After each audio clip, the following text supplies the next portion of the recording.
Hai, selamat sejahtera semua. Kita bertemu kembali dalam siri PDP online anjuran UiDM untuk Jabatan JMSK Politeknik Sandakan Sabah.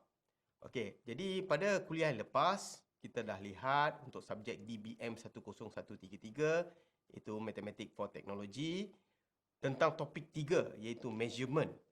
Dan pada kuliah lepas kita tengok subtopik yang pertama 3.1 iaitu unit of convention untuk length, area dan volume.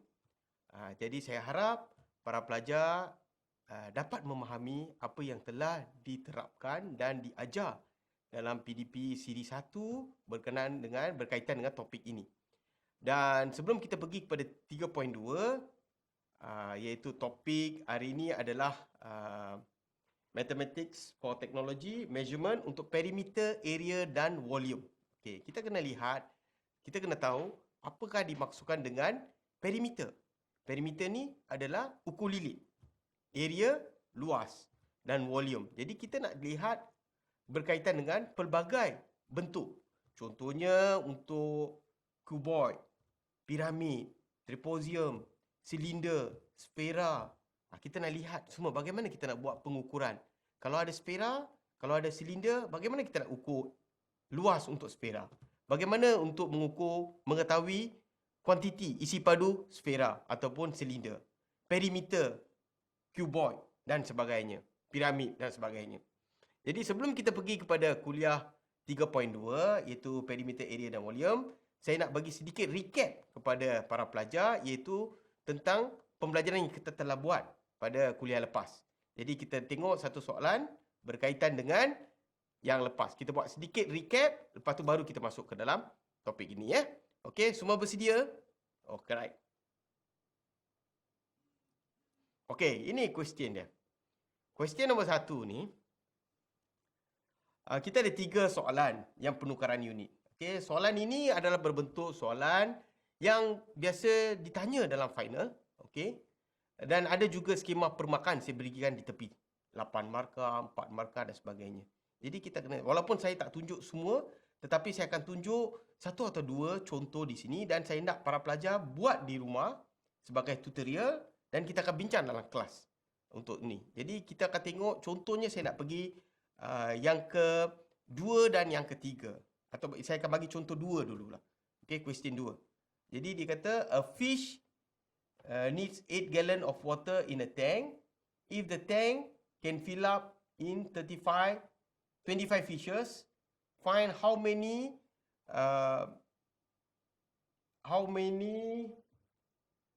liter is needed to fill in for the 25 fishes. Okay, jadi dia dah bagi sana given 1 gallon. 1 gallon ni sama dengan 4.55 liter. Jadi bagaimana kita nak menyelesaikan? Jadi soalan yang kedua ni saya agak tertarik. Okey, nak tunjukkan kepada anda semua bagaimana kita nak menyelesaikan soalan yang berbentuk begini. Okey. Jadi kita mula-mula kita kena lihat. Okey, kita lihat satu fish ni kita lihat penyelesaian solution dia. Solution bagaimana kita nak buat? Satu fish sama dengan 8 gallon diberi. Okey, diberi 8 gallon. Sekarang kita ada 25 fish. 25 ikan. Jadi persoalannya berapa gallon dia perlukan. Ini yang kita nak lihat. Jadi bagaimana kita nak buat dia ni? Jadi kita kena dapatkan apa yang dimaksudkan informasi yang diberikan ini. Okey. Jadi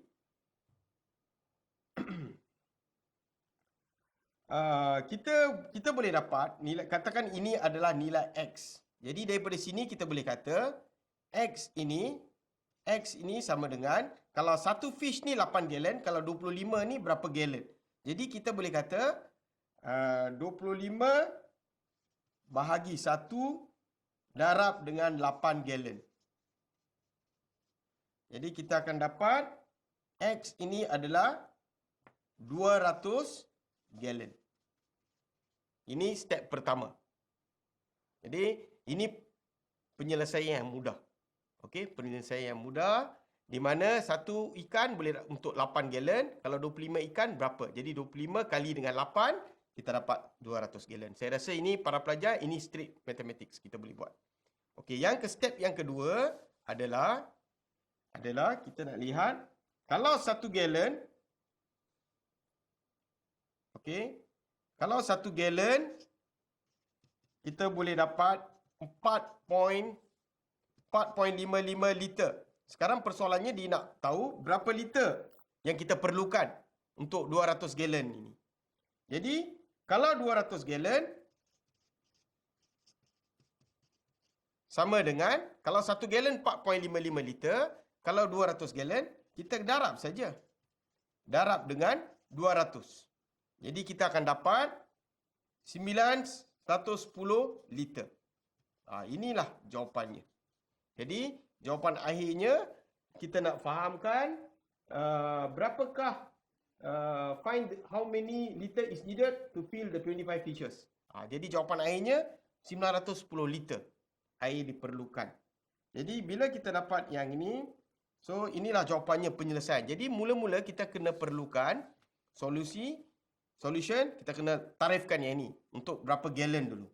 Sebab kita kena tahu 25 gunakan berapa galon. Tetapi diberi 1 galon adalah bersama dengan 4.55 liter. Dia dah bagi yang ini. Okey, selepas tu 200 galon kita darab biasa saja. Darab dengan 200. Jadi inilah hasil dia. Ini dinamakan penukaran kerana penukaran 1 galon ke liter dan sebagainya. Okey? Ini adalah contoh penyelesaian untuk nombor 2. Okey, kita lihat juga untuk yang ketiga. Soalan yang ketiga kita lihat soalan yang ketiga di mana 1 inci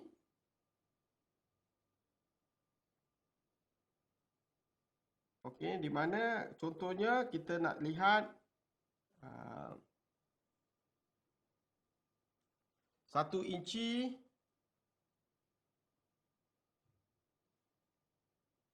okey, kita lihat kita ada diberikan 1 inci bersama dengan 2.54 cm. Semua diberikan.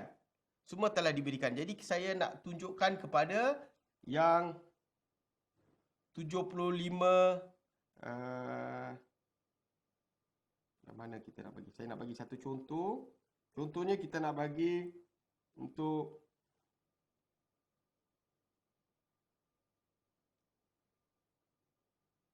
saya nak bagikan kepada 78 Saya nak bagi untuk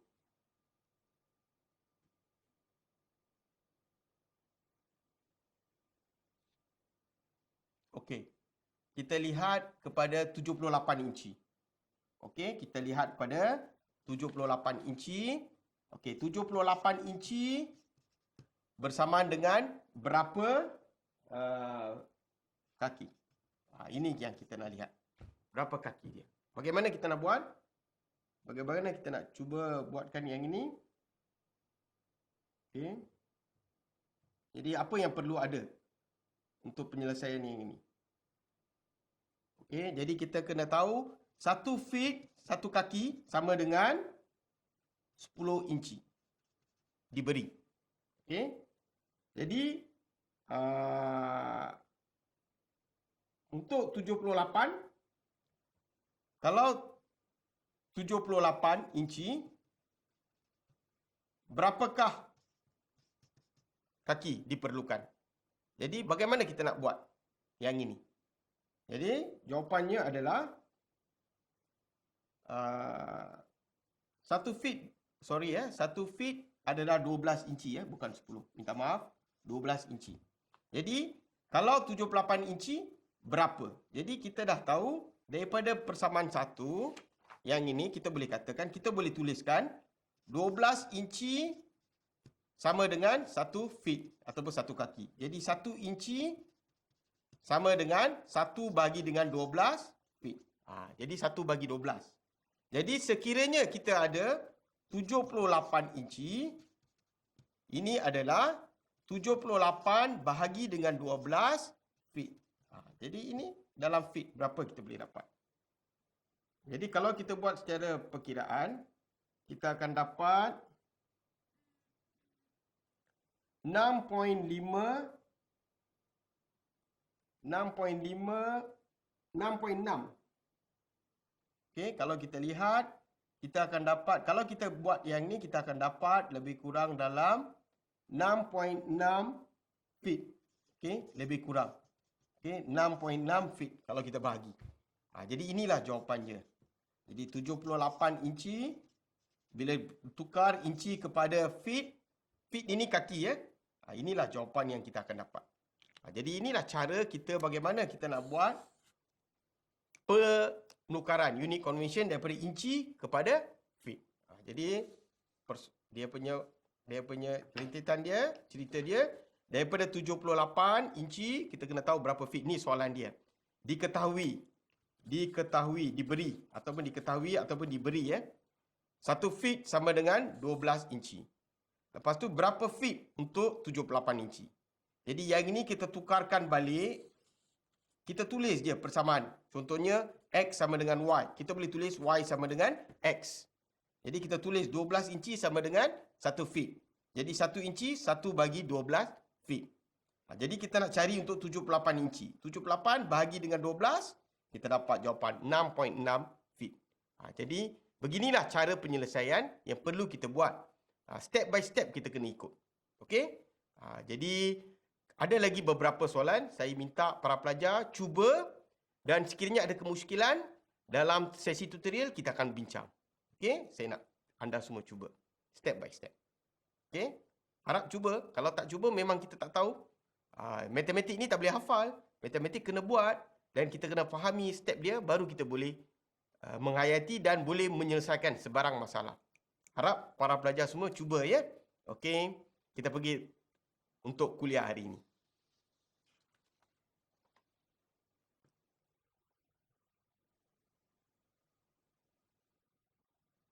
Okey. Bagi sesi pembelajaran hari ini, kita akan tengok seperti mana saya beritahu tadi. Di sini kita nak lihat semua subjek yang berkaitan dengan bentuk, shape. Okey. Di sini dalam slide ini kita ada shape cuboid, kita ada trapezium, kita ada segitiga, kita ada piramid, kita ada bentuk sfera. Okey, dan semua di tepi tu ada formula-formula rectangular area, perimeter. Perimeter ni ukur lilit dia. Yang ini selalunya dalam peperiksaan formula dibekalkan. Tetapi para pelajar perlu tahu bagaimana nak menggunakan perimeter-perimeter ni dengan meletakkan nilai-nilai yang sesuai. Jadi biasanya kalau nak cari panjang, nak cari luas, contohnya ukur lilit cari panjang. Ukur lilit ni kita kena cari contohnya ukur lilit. Contohnya ukur lilit. Kita ada segi 4 macam ni. Dan kita ada 3, 5, 3, 5. Jadi kalau kita nak cari ukur lilit, perimeter ataupun ukur lilit, ini adalah kita kena ambilkan yang bahagian luar saja. Jadi kita kena ambil bahagian luar panjang 5, 3, 4 dan 3 balik. Jadi kita kena campurkan. Jadi kita kena campurkan 5 campur 3 campur 5 campur 3. Jadi kita akan dapat 5 campur 3 8. 8 campur 5 13. 13 campur 3 16. Jadi jawapan dia adalah 16. Jadi kita kena ambil yang bahagian di luar sahaja. Di bahagian luar saja untuk menyatakan berapakah perimeternya, ukur lilit. Ini dinamakan ukur lilit. Jangan ambil bahagian dalam. Sekiranya luas, jadi kita kalau luas, kita boleh katakan luas contohnya area. Area ni luas. Ini adalah panjang kali lebar. Jadi mana panjangnya? Jadi kita ambil panjangnya adalah, mungkin kita kata ini panjang, ini adalah lebar. Jadi kita kata panjang 3, lebar adalah 5. Jadi luasnya 15. Yang ni mungkin dia akan bagi unit. Kalau dia tak bagi unit, kita tak bagi. Tetapi biasanya dia akan bagi unit. Jadi unitnya adalah, katakan ini dibagi inci. Inci contohnya. Jadi unitnya 15 inci persegi. Kena ada kuasa 2. Ini adalah area. Kalau volume isi padu, dia panjang kali lebar kali dengan ketinggian, height. Ataupun dipanggil T. Tetapi dalam soal ini dia tak bagi, sebab ini 2 dimensi. Biasanya volume adalah dalam 3 dimensi. Kalau 3 dimensi dia adalah, kita boleh cari volume.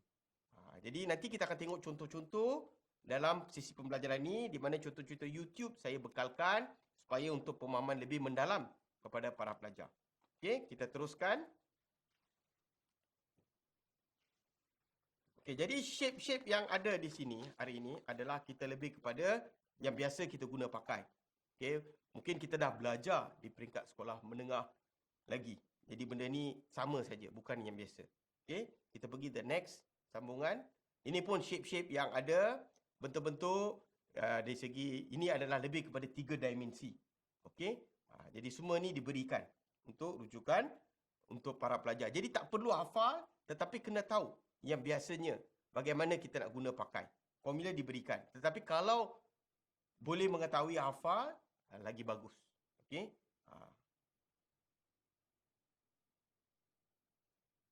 Okey, yang ini kita akan lihat contohnya. Okay, so this is your lesson. It's a measurement lesson, and we're going to start with perimeter. For perimeter, basically you're going to add up all the sides. So if this side is 5, 5, 5, and 5, that should be a 5. Then your perimeter equals 5 plus 5 plus 5 plus 5, which equals 20. And if these are centimeters, which we can say they are, then you're looking at 20 centimeters. So perimeter is just adding up the different numbers. And your perimeter question said that design a shape that equals 35 centimeters. 35 centimeters. That's your perimeter question. Okay? Next is the circumference or the perimeter of a circle. So there's 2 ways to measure circumference or the perimeter of a circle. The first one we're going to talk about deals with the diameter. So let's pretend that we know the diameter. And the diameter is 10. So the first calculation for a perimeter is pi d. Now, pi always equals 3.14. So if you have 3.14 and you multiply it by the diameter, in this situation is 10, then the results, well, I can let you figure out the results. So 3.14 times 10, you guys can do the math. Next, the next way that you can do this, I'm going to move this out of the way here. The next way that you do this is if you have the radius. The radius is when you know half the length of diameter. So I'm going to move this up, and we're going to say that's the radius. And we're going to say the radius is 5. The calculation when you have the radius, when the question gives you the radius, is a bit different. It looks like 2 pi r. The r stands for the radius, just like the d stood for the diameter. So we have 5 centimeters. So 2 pi r. In this situation, we'll put the 2. We'll put 3.14 times 5, because that's the radius. Then what you do is you multiply. You get the results here, and then you multiply the brackets by 2. So 2 times whatever 3.14 times 5 is. For your circumference, you can choose either way of doing this in this situation, because your question states that you must create a circle that has a circumference that is greater than 45. You must create a circle and show me the math where the circumference is greater than 45. Okay? So that deals with the perimeter of a circle. Now let's talk area of a rectangle. The area of a rectangle, you figure out area by multiplying length times width. So in this situation, we'll say the length is 10 and the width is 6. So area equals 10 times 6. And we're going to say these are centimeters. I'm doing a bad job of putting in the area of measure or the measurement So make sure you put those in. The area total is 60 centimeters. I also forgot to mention that you can use a calculator when you're dealing with pi or in most of these questions. The area of a triangle. It's a bit different. You have a couple ways of doing this. I'm going to show you the way that that I learned, but there is other ways. So area of a triangle equals base times height, and you can divide that by 2. Okay? So let's pretend that this is 6 and this is 4. Okay? So area equals 6 times 4 divided by 2. So area equals 24 divided by 2. So the area of this triangle, again, equals 12 centimeters. Now, I forgot to mention something with the rectangle. When you're dealing with area, you're going to square the answer. So 12 centimeters square. So I'm going to go back here, and this is actually 60 centimeters square. When dealing with area, you're squaring the answer. So it is actually 12 centimeters square. Okay? So to get the area of a triangle, area equals base times height divided by 2. Now we're going to talk about the area of a circle. That is a little bit tricky, but if you know this, pi r squared. So the r stands for the radius. We're going to put the radius, and we're going to make it 5 again, 5 centimeters. Okay? We know pi equals 3.14, so we've got a lot of this stuff already done. This r squared is an exponent. So based on BEDMAS, we know we have to do it first. So let's put the numbers in. I'm going to put pi, and I'm going to put 5 squared. Now with the exponent, it's not 5 times 2 like some people believe. It's actually the number times the number. So 1, 2. 2 times of the number. So that 2 represents this. So 5 times 5 is 25. So it means you have pi times 25, which looks like 3.14 times 25, and these are all done in centimeters. Okay? 25 centimeters, and I'm not going to figure that out. You can figure that out. So 3.14 times 25 centimeters equals something centimeters squared, because this is the area of a circle. So to figure out the area of the circle, it is pi r squared. For this one, you can set up any single area, any single area of a circle. I just want you to show me that you can do the question. The volume of a rectangle. Volume is measured by doing length times width times height. Volume equals length times width times height. So we're going to pretend, and actually it doesn't work with this. We're going to have to add to this. So we're going to do this, this.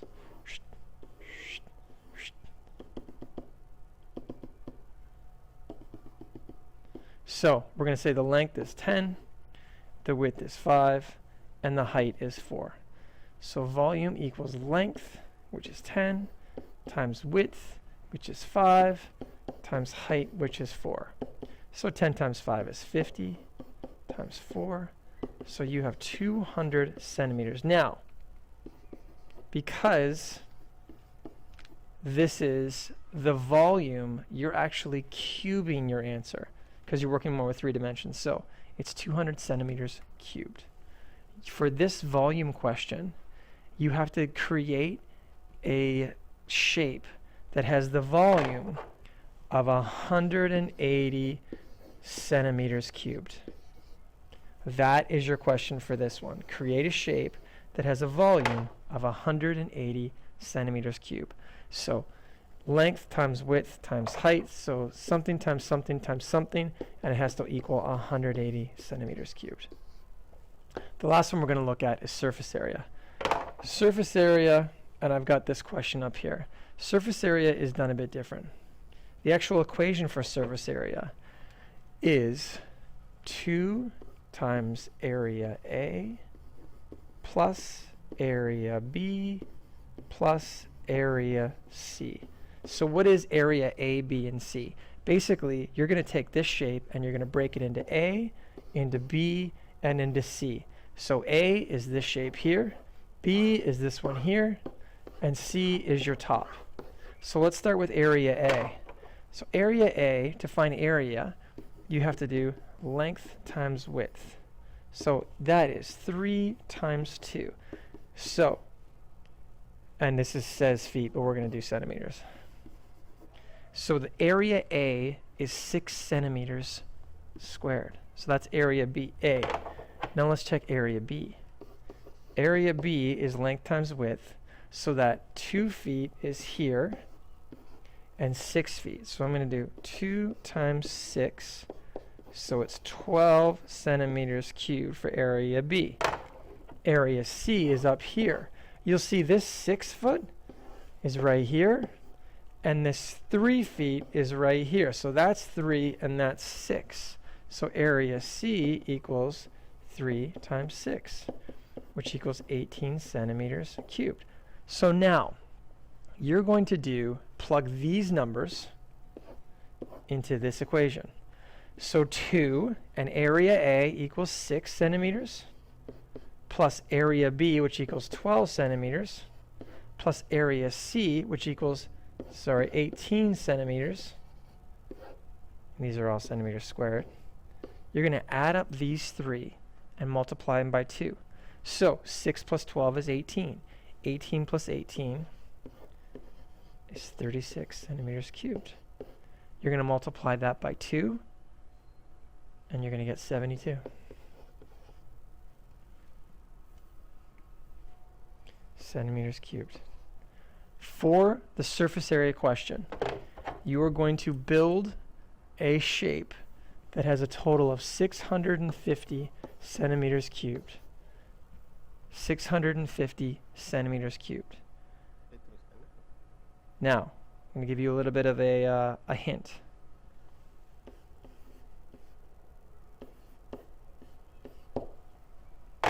Good luck.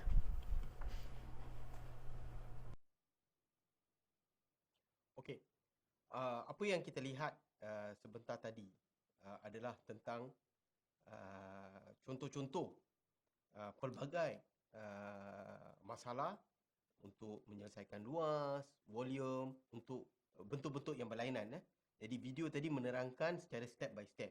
Mungkin para pelajar boleh gunakan video ni. Ini bahan daripada YouTube saja.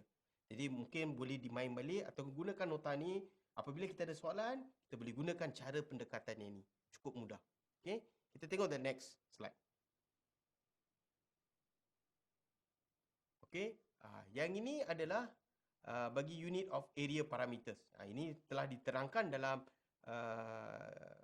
penerangan YouTube tadi. Sama juga area of rectangular, iaitu luas. A itu area, luas. L itu panjang, length, darab dengan W, width, luas.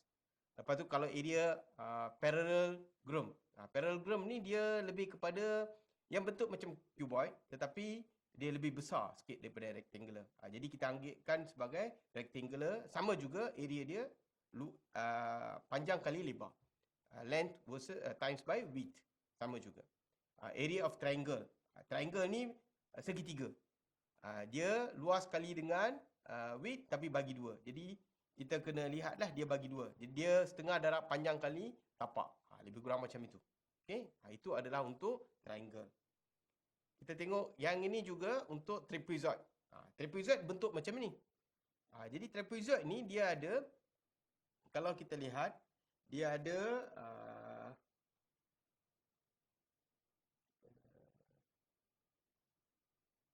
contohnya kita ada trapezoid ni, kita ada setengah kali panjang kali dengan hasil darab 2 garisan berselari.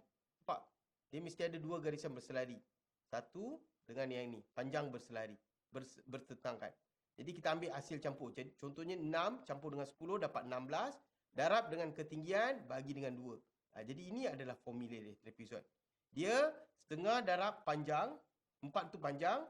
Ini adalah jumlah 2 garisan berselari, bertentangan. Ini untuk trapezoid. Kalau kita ambil untuk bentuk macam ini, ini dipanggil composite shape. Dia dalam shape ni dia ada banyak. Okey, dia ada banyak yang dikatakan bagaimana kita nak bagikan shape-shape yang ni. Okey, Contohnya, kalau kita lihat, kita ada shape ini segitiga, separah bulatan. Yang ini adalah 4 segi. Bila dia campur, dia macam peti surat. Rupa macam peti surat. Post box. Ada 4 segi campur dengan separah bulatan. Jadi kita kena pecahkan segmen by segmen. Kita ambil segmen pertama, segmen kedua. Kita katakan ini adalah A1 mungkin ini A2. Jadi dia bagi dah. Panjang dia berapa, lebar dia berapa, ini semua. Jadi untuk yang pertama, ini adalah formula untuk bulatan. Luas bulatan adalah pi r kuasa 2 ataupun pi j. J ni jejari, R ni dalam bahasa Inggeris dipanggil radius. Jadi kenapa bagi 2? Kerana dia bukan satu bulatan yang penuh, dia separuh saja. Jadi kita bagi 2. Okey. Jadi pi ni adalah sama. Nilai dia 3.14 ataupun kita kata 22/7. 22 bagi 7 pun dapat 3.14. Jadi kita dah bagikan nilai dia di situ. Okey. Jadi 3.14 darab dengan R. R dia mana? Jadi R dia 25. Jadi R ni sebenarnya jejari. Jadi separuh daripada 25 adalah 12.5. Jejari ni biasanya separuh daripada ukur lilit. Dan bagi dengan 2, kita dapat 245.3 cm persegi. Okey. Yang ini adalah untuk luas bahagian A ni. A yang atas sekali. Bila kita tengok kepada luas yang berikutnya, luas di bawah ni, 4 segi, dia panjang kali lebar. Ataupun breadth, width. Jadi 25 kali dengan 20, dapat 500. Okey, dapat 500. Jadi luas keseluruhan, kita kena campurkan luas di bahagian atas dan juga luas di bahagian bawah. Apabila kita campur, kita dapat 245.3 campur dengan 500. Jadi kita akan dapat 745.3 cm persegi. Itu adalah jawapannya. Jadi apa yang para pelajar kena lihat, bila dapat soalan berbentuk composite shapes, kita kena pecahkan step by step dan gunakan formula untuk menyelesaikan. Kalau kita lihat secara langsung, kita panik. Macam mana kita nak bila? Rujuk pada apakah informasi yang diberikan. Contohnya yang ini. Ini adalah jejari. Ini dibagi panjang, tetapi separuh daripada ini kita boleh ambil jejari. Yang ini adalah lebar dia. Jadi ambilkan yang ini, gunakan formula, pecahkan, lepas tu cantumkan balik supaya dapat keseluruhannya. Kadang-kadang soalan akan tanya luas untuk bahagian yang ini saja. Dia bagi luas keseluruhan, disuruh cari yang ini. Jadi kita kena cari luas keseluruhan, tolak luas yang segi 4, kita boleh dapat luas yang ini. Jadi soalan ni boleh berbentuk. Tetapi yang ni pelajar kena faham, baru boleh buat. Okey? Saya harap pelajar kalau ada sebarang pertanyaan, lepas kuliah ni boleh tanyalah. Okey? Secara sama ada kita tanya secara semuka, ataupun tanya dalam talian, ataupun hantar WhatsApp, ataupun dalam SIDOS boleh buat. Ada banyak platform kita boleh. Okey? Okey, kita pergi the next. Sama juga dengan perimeter dan area. Sama juga. Yang ini pun contoh-contoh. Okey, bagaimana kita nak selesaikan, okey, kepada benda yang dia bagi. Dia lebih kepada macam YouTube. Jadi slide ini penerangan yang sama juga. Saya bagi contoh. Yang ini untuk formula-formula. Kalau rectangular, bagaimana? Apa area dia bagaimana macam ni? Kalau square, bagaimana nak cari? Square ni dia bentuk cube. Maksudnya dia, panjang dia sama. Panjang dia adalah sama untuk semua. Disebab tu dia kata A kuasa 2. Kalau triangle, setengah darab, base darab, height. Jadi yang ni triangle. Triangle yang ni. Kalau square ni, dia panjang dia sama 4. Sebab tu dia kuasa 2. Jadi yang ini adalah shapes yang kita gunakan. Selalu kita panggil triangle. Yang ni, kalau dia adalah sama, shape yang sama, semua jawapan adalah sama. Jadi kita panggil equilateral triangle. Equilateral triangle, di mana punca kuasa 3 bagi 4 kali dengan A kuasa 2. Okay. Lepas tu kita ada circle. Ini dinamakan area yang tadi kita buat. Ini pi j kuasa 2 atau pi r kuasa 2. Ini bulatan yang penuh. Ini luas sektor. Kalau kita ada sektor, kita nak cari luas yang ni, kita guna formula ni. Pi bagi dengan 360 darab pi j kuasa 2. Okey. Dari pi ni biasanya kita ada segmen. Kita ni mesti dalam darjah. Tak boleh dalam radian. Kalau dalam radian, dia kena tukar ke dalam darjah. Kalau dalam darjah, dia kena tukar ke dalam radian. Tetapi biasanya diberi dalam darjah. Kalau diberi dalam radian, kita kena tukarkan ke dalam darjah. Ada formula dia. Lepas tu area of segment. Area of segment yang ini sahaja. Jadi mungkin kalau kita nak buat, kita dapat area sektor, kita tolak area segitiga ni, kita boleh dapat luas yang ni. Jadi sebab tu dia kata area of sector tolak dengan area of, ini area of sector.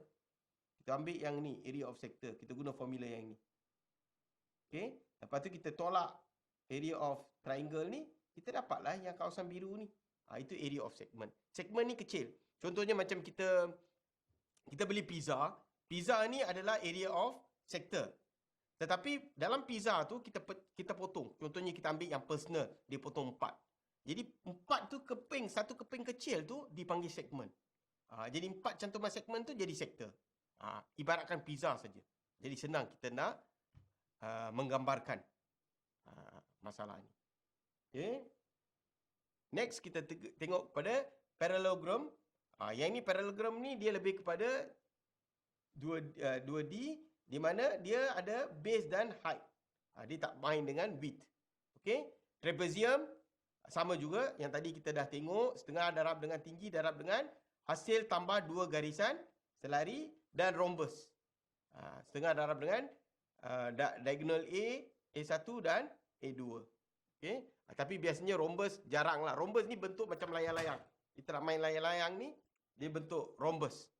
Okey, macam mana kita nak tengok rhombus. Tapi jarang ditanya, tapi untuk pengetahuan. Jadi yang ini, pada kuliah lepas pun saya dah beritahu tentang volume of parameters bagi silinder, rectangular, untuk yang cuboid.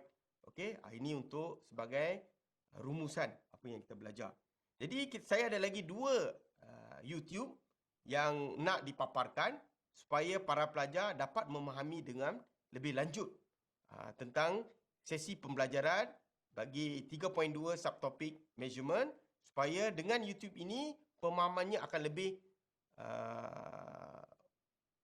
bagus dan pelajar boleh mengikuti dengan lebih berkesan. Okey, kita tengok 2 YouTube. Saya akan mainkan 2 YouTube ni. Professor Dave again. Let's talk about volume. He knows a lot about all kinds of stuff. Professor Dave explains. We just learned how to calculate the 2-dimensional area covered by the surface of a 3-dimensional object. But sometimes we want to do more than that. Sometimes we want to calculate the 3-dimensional space that is contained within that object, which we can think of as the amount of water we will need to fill up the object if it were perfectly hollow. Just the way the area of a square is found by running a side length across the shape. If we take that square surface and run it across a 3rd dimension, we can get a cube. A cube is a prism with squares for all its faces. To find the volume of a cube, instead of just squaring the side length, which gives us the area of one square face, we cube the side length to get the volume of the cube. With a side length of 2 meters, this cube has a volume of 8 meters cubed, or cubic meters. We can easily visualize this by saying that if we have some 1 by 1 by 1 cubes, or cubic units, it will take 8 of them to fill this larger cube. For a rectangular prism, it's just length times width times height. 2 times 3 times 5 gives 30 cubic meters. What we are really doing is calculating the area of the base and multiplying by the height, as though running the base up through the height of the shape to span its volume. This works for any type of prism, like a triangular prism. Here we have triangular bases, so we just get the area of one base and multiply by the height.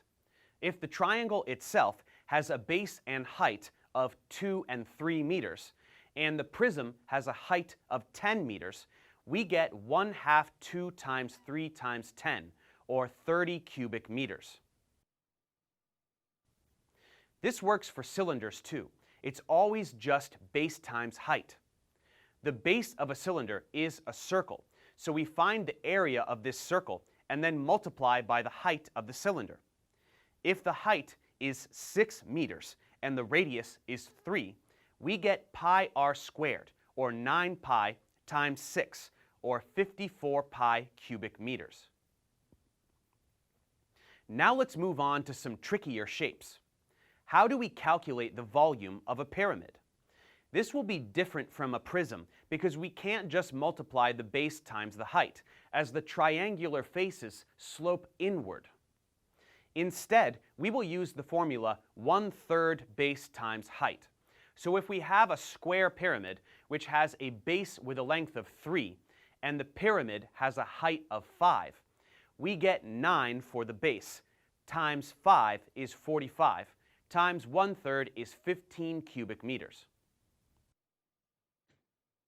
What if we don't know the height of the pyramid, but only the height of the triangles? Luckily, we know the Pythagorean theorem, so we could imagine a triangle where one leg is the height of the pyramid, the other leg is half the length of the base, and the hypotenuse is the height of a triangular face. We plug them into the equation, and we can then solve for the height. So it's just one extra step. Cones work just like pyramids. Again, it will be 1/3 base times height, except that here the area of the base is given by pi r squared, so we get 1/3 pi r squared h. If we have 2 for r and 9 for h, we get 4 pi times 9 is 36, times 1/3 is 12 cubic meters. Lastly, we need to be able to calculate the volume of a sphere. The formula for this is 4/3 pi r cubed. So with a radius of 3, we cube it to get 27, divide by 3 to get 9, and multiply by 4 to get 36, times pi is 36 pi cubic meters. These are most of the regular shapes for which we have reliable equations to calculate volume. There are, of course, many irregular shapes that have a more unpredictable curvature, and to calculate the volumes of these, we will need calculus. We aren't there yet. We have lots more algebra to learn first, and since we've wrapped up most of the crucial topics in geometry, we are safe to go back to equations with variables, right after we check comprehension.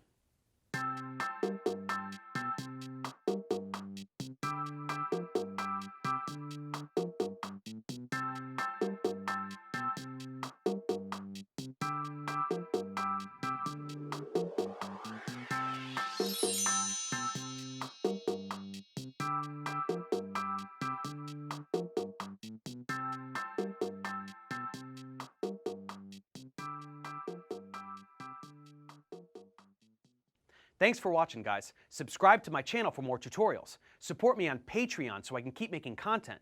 And as always, feel free to email me, ProfessorDaveExplains@gmail.com.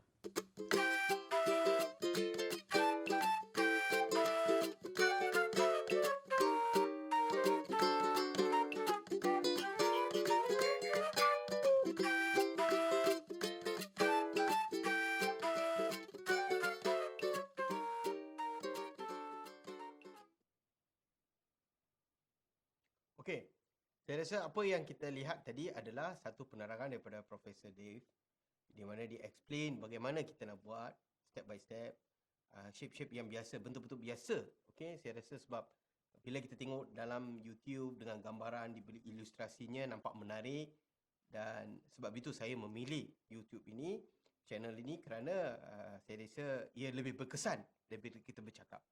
Dan saya juga nak berkongsi satu lagi slide YouTube berkenaan dengan math, ethics dan bagaimana nak mengira area dan volume oleh salah seorang profesor dalam bidang yang ini juga. Kita lihat YouTube ini ya.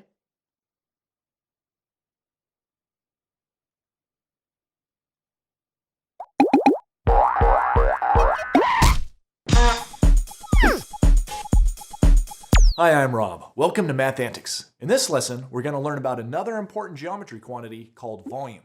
Specifically, we're going to learn what volume is and what kind of units we use to measure volume and how we can calculate the volumes of a few simple geometric shapes. The first thing you need to know is that volume is a quantity that all three-dimensional objects have. But to understand what it means, it will help if we back up just a little and start out with a one-dimensional object, like this line segment. To measure a one-dimensional object, we need a one-dimensional quantity, which we usually call length. The length of this line happens to be exactly 1 centimeter, which is a common unit for measuring length. And in the Mathematics video about area, we saw that if we move or extend this one-dimensional line in a direction perpendicular to it by a distance of 1 centimeter, it forms a two-dimensional object called a square. Two-dimensional objects are measured by the two-dimensional quantity that we call area. Because the original line was 1 centimeter long, and we extended it a distance of 1 centimeter, the amount of area that this square occupies is 1 square centimeter, which is a common unit for measuring area.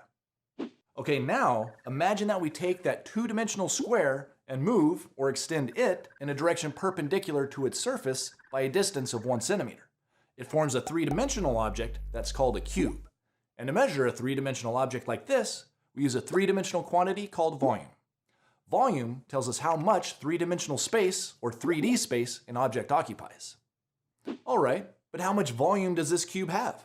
Well, since it was made by extending 1 square centimeter, a distance of 1 centimeter in the third dimension, we say that its volume is exactly 1 cubic centimeter, which is a common unit for measuring volume. So square units are used to measure area, and cubic units are used to measure volume. Since square units are made by multiplying two one-dimensional units together, like centimeter times centimeter, we can abbreviate them using the exponent notation, centimeters to the second power, or centimeters squared. And since cubic units are made by multiplying three one-dimensional units together, like centimeter times centimeter times centimeter, we can abbreviate them using exponent notation, centimeters to the third power, or centimeters cubed. And just like there were different sizes of square units, like square inches, square meters, or square miles, there's also different sized cubic units, like cubic inches, cubic meters, or cubic miles. See how area and square units are related to volume and cubic units? And there's another similarity too. Do you remember how you can use square units to measure the area of any 2D shape, not just squares? Well, you can use cubic units to measure the volume of any 3D shape, not just cubes. To see how that works, take a look at this 2D circle and this 3D object called a sphere, which is like a ball. Just like you can use a bunch of small squares to approximate the area of the circle, you can use a bunch of small cubes to approximate the volume of the sphere. And here's the really cool part. The smaller the squares you use, the closer their combined area will match the area of the circle. And the smaller the cubes you use, the closer their combined volume will match the volume of the sphere. Okay, so volume is a 3D quantity for measuring 3D objects. But since we've also talked a lot about area in this video, I want to point out that 3D objects also have a type of area that you don't want to confuse with volume. You might remember from our previous videos that 2D shapes have both a 2D quantity called area and a 1D quantity called perimeter. Well, in a similar way, 3D objects have both a 3D quantity called volume and a 2D quantity called surface area. Surface area is a lot like it sounds. It's the area of the object's outer surface or shell. Perimeter and surface area are both outer boundaries of geometric shapes. Perimeter is the one-dimensional outer boundary of a two-dimensional shape, and surface area is the two-dimensional outer boundary of a three-dimensional shape. And to help you see the difference between surface area and volume, imagine that you have a perfectly thin box filled with ice. If you unfold the box, you can see the 2D area that surrounds the volume, while the volume itself is the amount of 3D space occupied by the ice inside the box.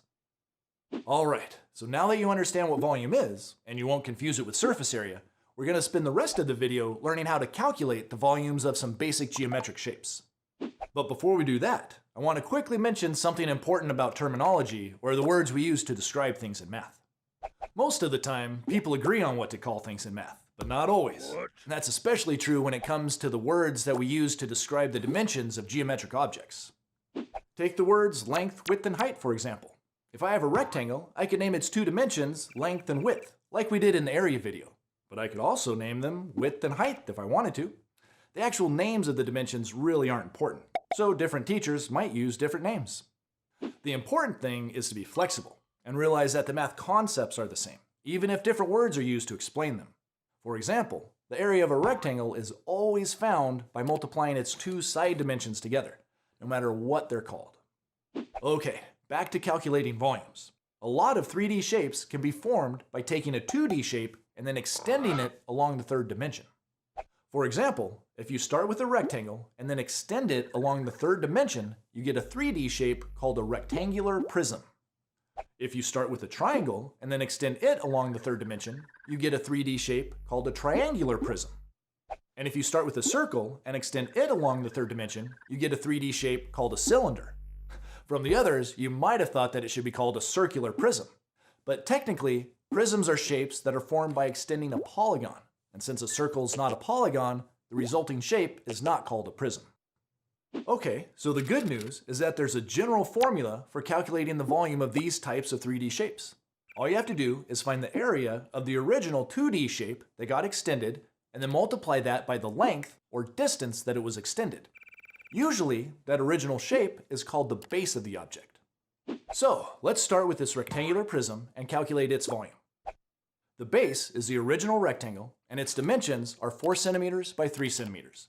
So to find the area of that base, we need to remember how to calculate the area of a rectangle. To do that, we just multiply the two side dimensions together. 4 centimeters times 3 centimeters gives us 12 centimeters squared as the area. Now, to find the volume, we just need to multiply that area by the length that the base was extended. Our diagram tells us that distance is 10 centimeters. So if we multiply 12 centimeters squared by 10 centimeters, we get 120 centimeters cubed. So this rectangular prism has a volume of 120 cubic centimeters. Okay, let's try to find the volume of the triangular prism now. Again, the first step is to calculate the area of the base of the prism, which is the triangle. The formula for finding the area of a triangle is 1/2 of the triangle's base times its height. Be careful not to confuse the base of the triangle with the base of the prism, which is the triangle itself.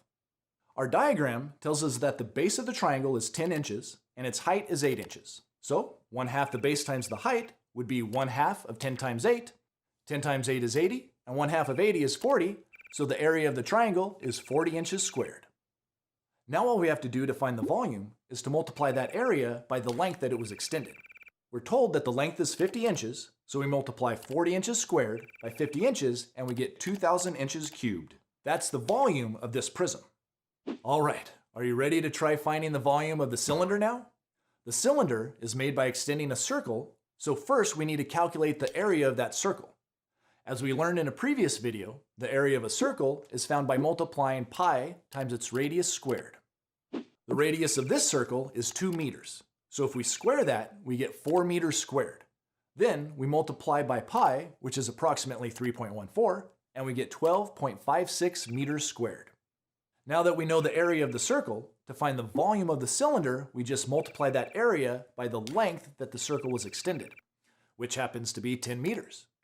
10 meters times 12.56 meters squared gives us 125.6 meters cubed.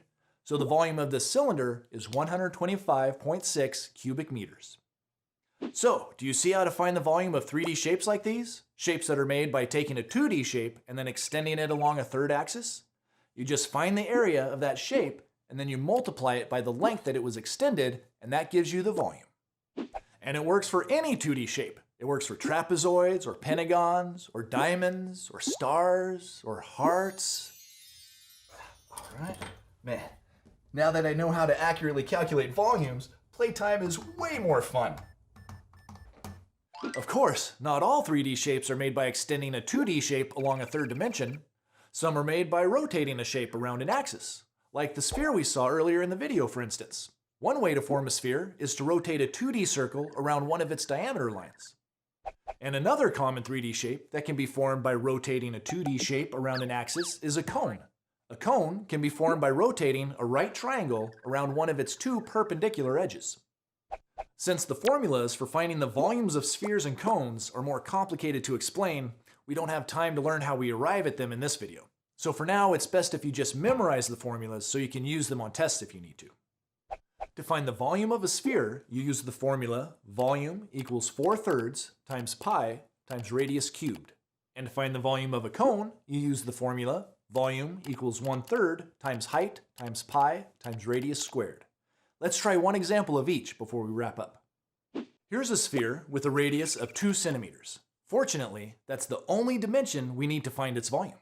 Our formula says that the volume of a sphere is equal to 4/3 times pi times radius cubed. Cubing the radius means multiplying it by itself 3 times. So we take 2 centimeters times 2 centimeters times 2 centimeters, which equals 8 centimeters cubed. Next, we'll multiply that by our approximation for pi. 3.14 times 8 is 25.12. And last, we multiply that by 4/3, which is the same as multiplying by 4, then dividing by 3, which gives us a volume of 33.49 centimeters cubed. Now let's try a cone. To use our formula to find the volume of a cone, we need to know 2 things: the radius of the circle that forms the base of the cone, and the height of the cone, which is similar to the height of a triangle. It's the distance from the point at the tip of the cone straight down to the center of the circular base. The radius of the base of this cone is 3 feet, and its height is 9 feet. So first, let's plug that radius into our equation and square it. 3 feet times 3 feet is 9 feet squared. Next, we multiply that by pi, again using 3.14, and we get 28.26 feet squared. You may notice that that's just the area of the base circle. But now we need to multiply that base area by 1/3 times the height of the cone. 1/3 times 9 feet is 3 feet. And 3 feet times 28.26 square feet gives us 84.78 cubic feet, which is the volume of the cone. All right, so now you know a lot about volume. You know that it's a 3-dimensional quantity of geometric objects, and you know that we measure volume with cubic units. You also learned how to calculate the volume of some basic 3D shapes. Of course, there's a lot of other 3D shapes that we didn't have time to cover in this video, but now you know about some of the most common ones. The key is to put what you've learned into practice by trying some exercise problems on your own. As always, thanks for watching Mathantics, and I'll see you next time. Learn more at mathantics.com. Okey, saya rasa video Maths Ethics ni memberi banyak maklumat, informasi kepada para pelajar bagaimana menyelesaikan bentuk-bentuk dalam 2 dimensi dan 3 dimensi. Banyak diberikan step by step contoh. Jadi saya rasa video ni agak mudah dan menarik untuk pemahaman para pelajar.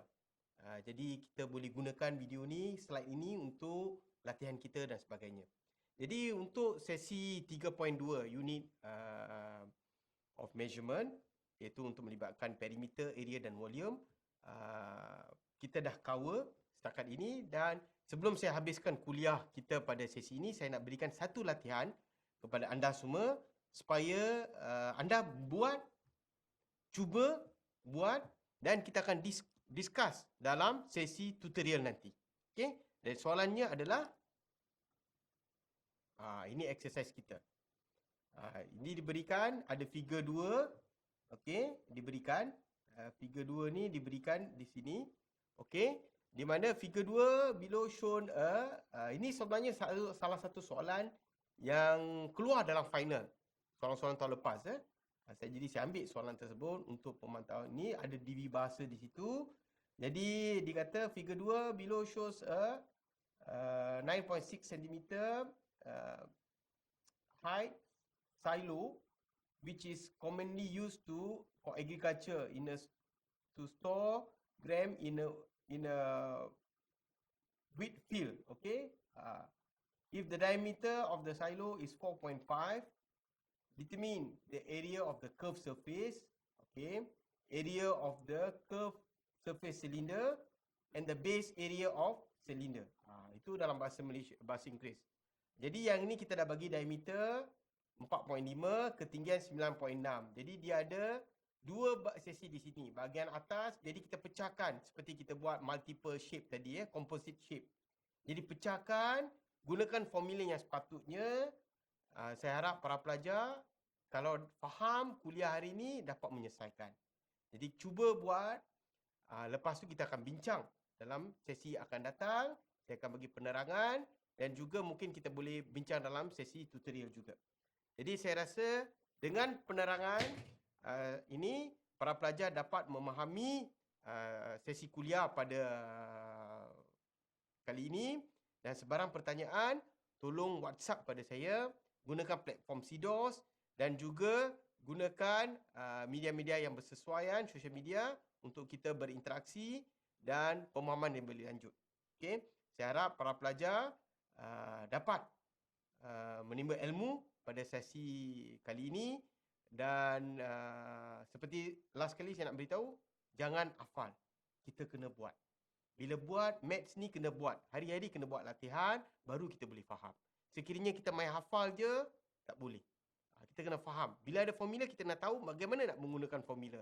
Itu dinamakan measurement. Okay? Dan unit jangan lupa, formula jangan lupa, dan bagaimana kita nak menyelesaikan step by step. Saya rasa itu saja untuk sesi PDP kali ini. Hingga kita bertemu lagi, satu lagi sesi iaitu 3.3. Kita nak tengok similarity shapes dalam kuliah yang akan datang. Okey? Selamat mencuba. Okey, hingga kita bertemu kemudian. Okey? Sekian. Bye.